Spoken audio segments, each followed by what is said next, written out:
Hello viewers, this is Not Too Fast here. In my last video, I did a full review of the Rove R3 3-channel dashcam. Now if you did not see that video, I'll include the link below so you can check it out. In this video, I'll show you the Rove R3 Hardwire kit, what's included in the kit, how to install it, and how to set up the R3 for parking mode recording. Let's get started.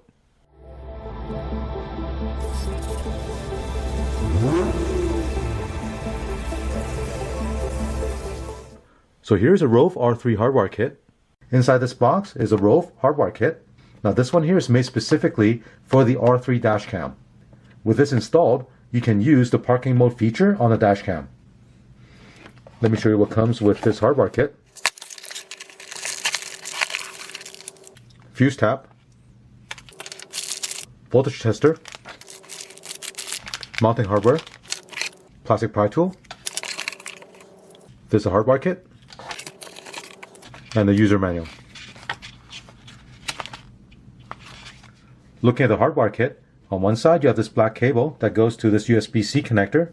Connect this connector to the DC input on the dashcam.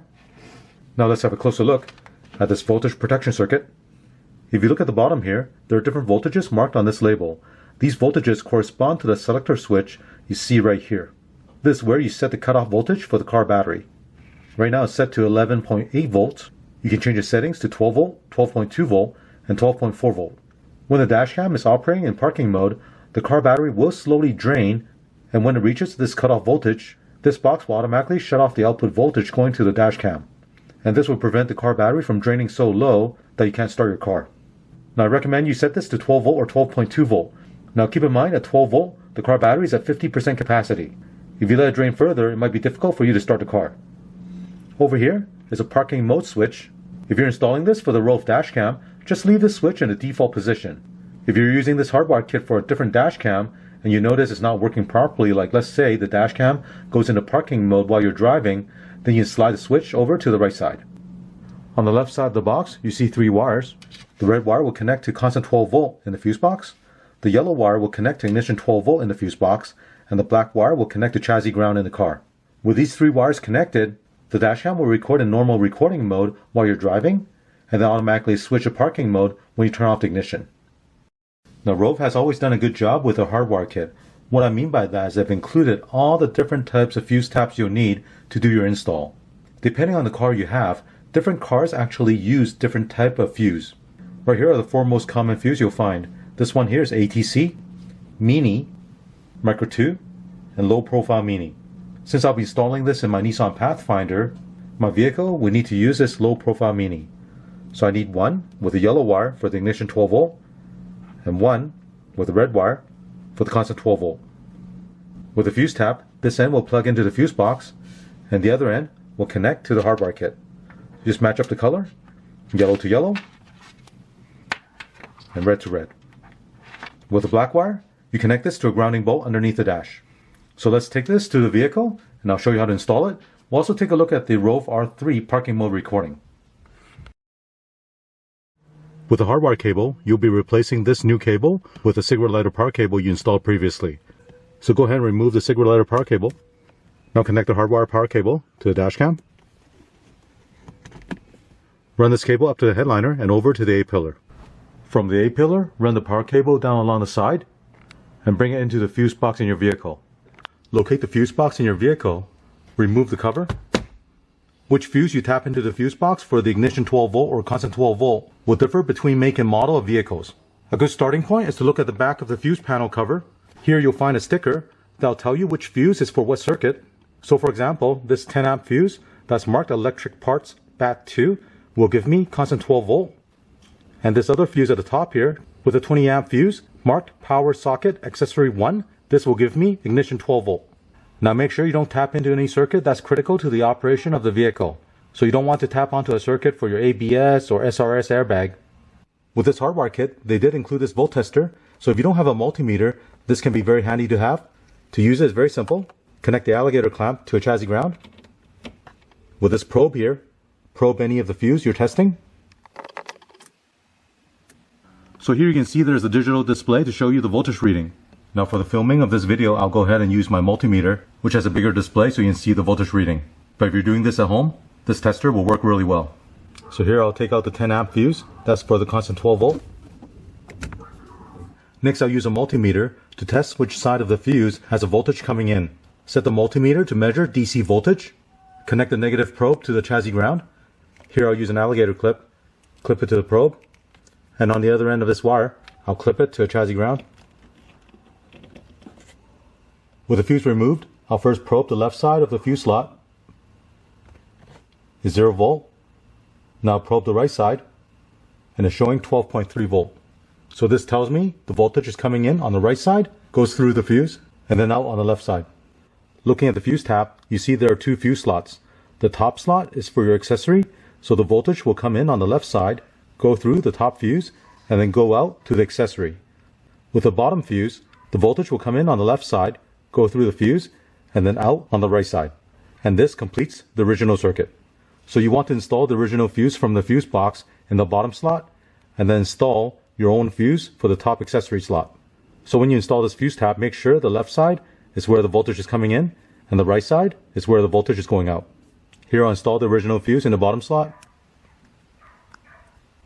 and now I'll install the accessory fuse in the top slot. With the voltage coming in on the right side, I'll install the fuse tab in this direction.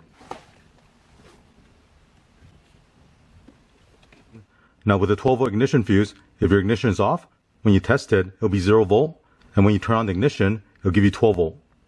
So right now I have the probe on the fuse. I'll turn on the ignition, and you see it's 12 volt. Now I'll turn off the ignition, and it'll go back to 0 volt. Now remove the 20 amp fuse, that's for the ignition 12 volt. Here I'll install the 20 amp fuse in the bottom slot of the fuse tab. Now install this fuse tab in the fuse slot. The top fuse tab is for ignition 12 volt, and the bottom fuse tab is for constant 12 volt. On this wiring harness, connect the yellow wire to the yellow fuse tab, and the red wire to a red fuse tab. With the black wire, you'll need to connect this to chassis ground, and on this vehicle, I'll connect this to a bolt behind the hood release. If you want to check to see if the ground point or ground bolt is good, use a multimeter set to measure resistance. Connect the negative lead to a good ground point. Put the other probe on the grounding bolt, and it should give you close to a 0 ohm resistance. This way I will know the bolt I'm using is a good ground.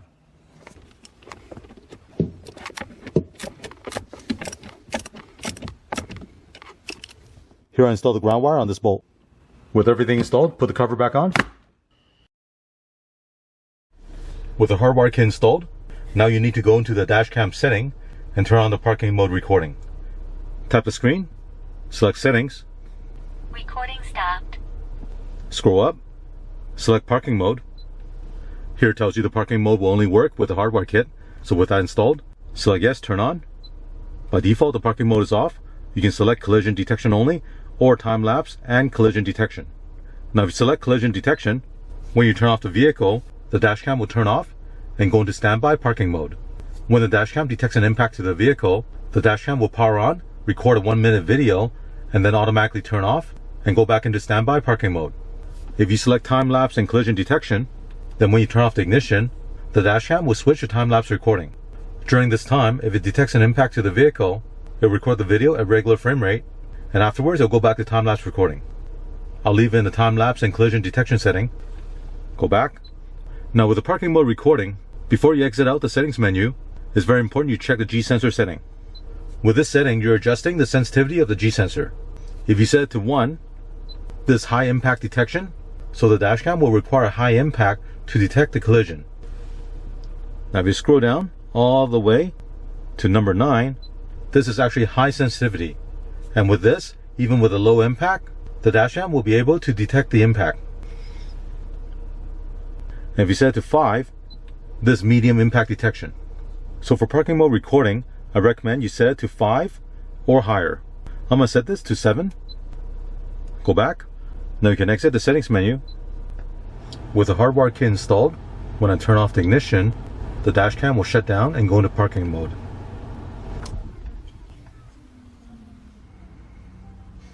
Here you see the parking mode icon telling you it's going to parking mode.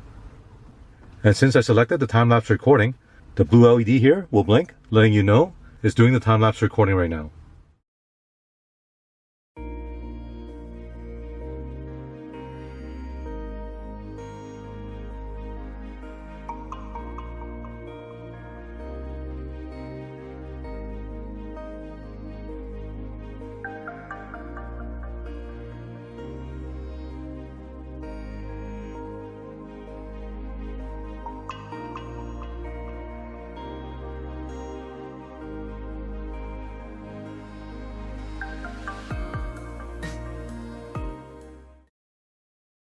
Now if there's an impact to the vehicle, the LCD screen will turn on for a few seconds and then beginning in 1 minute recording.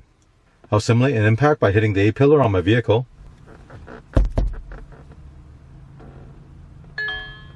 Now it's recording the 1 minute video. After this recording, it will shut down and then go back to time-lapse recording.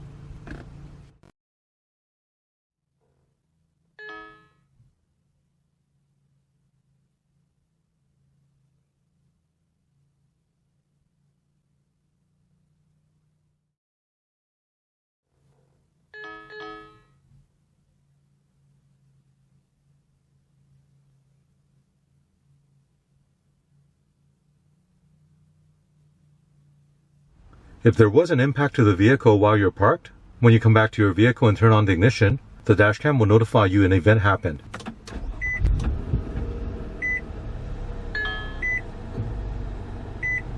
The parking mode got activated while you were away. Wi-Fi is on. Recording started. Here it tells you the parking mode got activated while you were away. If you see this, you can go into your playback mode and play back the event video. So for those of you who have the Rove R3 car dash camera and you are interested in knowing how the parking mode work or how to install the Hardwire kit, I hope you found this video to be helpful. If you want to know where you can purchase the R3 or the Hardwire kit, check out the link below in the video description. Let me know if you have any questions in the comment section below. Thank you for watching. Thank you for watching this video.